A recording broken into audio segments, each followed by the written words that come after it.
মালিক রে আমি বড় পাপী, আমি বড় গুনাহগার।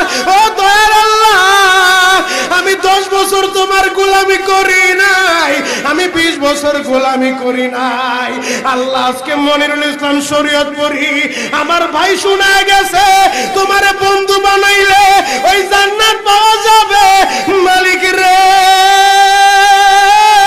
তুমি আমারে দাও না মাফ কইরা। যুবক রে যদি কেউ আল্লাহরে বন্ধু বানাইতে পারে তার কোনো আর চিন্তা নাই, তার চিন্তার কারণ নাই গো বাবা। এ যুবক ভাইরা, দাড়ি পাকা বাবাজিরা, সবাই আমার দিকে একটা নজর তাকান। এই যে দেখেন আমি হাতের ভিতরে আহারে টিস্যু দিয়া কাফনের মতো একটা দৃশ্য বানায় ফেললাম।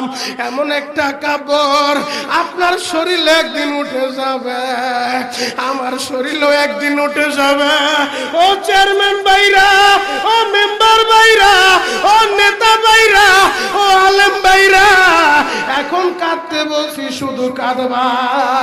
জীবনে কত জায়গায় আমরা গোসল করলাম, আহারে কক্সবাজার ঘুরতে যাইয়া সমুদ্রের ভিতরে গোসল করলা, কুয়াকাটায় ঘুরতে যাইয়া সমুদ্রে গোসল করলা।